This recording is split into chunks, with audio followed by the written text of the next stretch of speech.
गणपती कलेची देवता, विद्येची देवता हे भरभरून आहे त्या गणेशाकडे आणि ते सगळं भरभरून त्याने आपल्या प्रत्येकाला दिलेलं आहे, तुम्हालाही दिलेलं आहे. गणपतीच्या 12 नावांबद्दलची ही एक विशेष वैशिष्ट्य आहे त्याचं, नारदांनी एक विशिष्टता आहे ती नक्कीच. तर त्याबद्दलही तुमच्याकडनं ऐकायला आवडेल मला. नारदांनी रचलेलं जे गणपती स्तोत्र आहे त्याच्यात त्या 12 नावांची म्हणजे प्रणम्य शिरसा देवमने त्याची सुरुवात होते.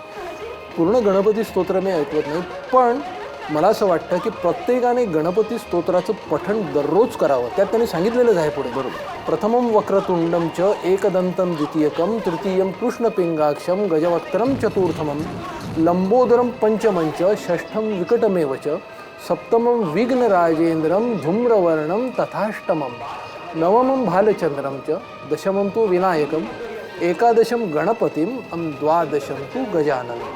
ही 12 नावं जी आहेत त्याचं पुढे असं म्हणतात, द्वादशं तु गजाननं द्वादशैतानि नामानि त्रिसंध्यं य पठेन्नरा न च विघ्न भयंतस्य सर्वसिद्धीकर प्रभो. विद्यार्थ्याला विद्या लाभते. ते स्तुती आहे त्याची, ती सोडून द्या.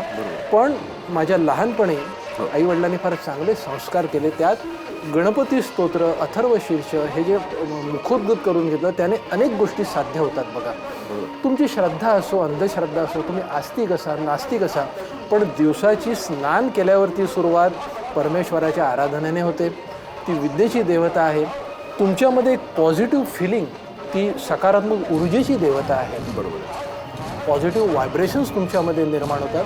त्याहूनही महत्त्वाचं म्हणजे हे संस्कृत स्तोत्र दररोज पठण केल्याने तुमची वाणी शुद्ध होते. खरं, तुमची वाचा शुद्ध होते.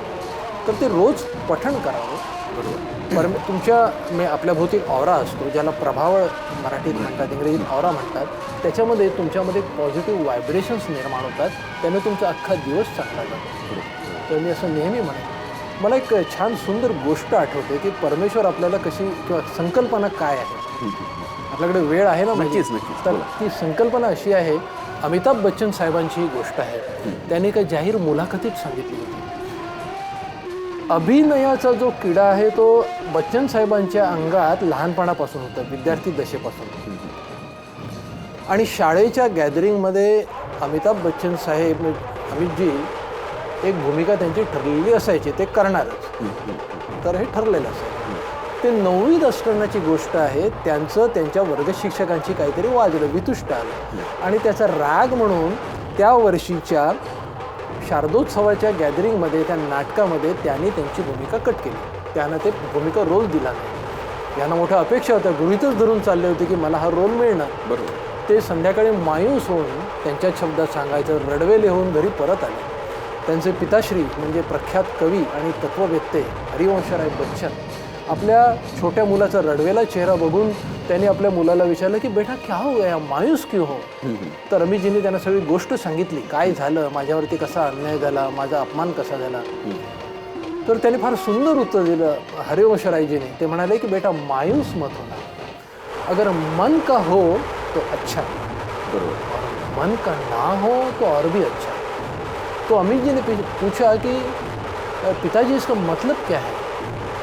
तो हरिवंश राय जी बोले, देखो बेटे, अगर मन का हो, जो तुम चाहते हो वो अगर हो गया तो अच्छा, सवाल ही नहीं. लेकिन वो अगर ना हो गया तो ये समझ के चलना कि ईश्वर आपको इससे भी कुछ और अच्छी चीज़ देना चाहता है, और भी अच्छा, और भी अच्छा. और बाबूजी के जो लफ्ज़ है वो सही निकले. बरोबर. ज्या अमिताभ बच्चनना लहानपणी रोल नाकारला होता, त्या अमिताभ बच्चन साहेबांनी पुढे अभिनयाच्या क्षेत्रात आपलं नाव अजरामर केलं. आपण आजही पाहत आहे.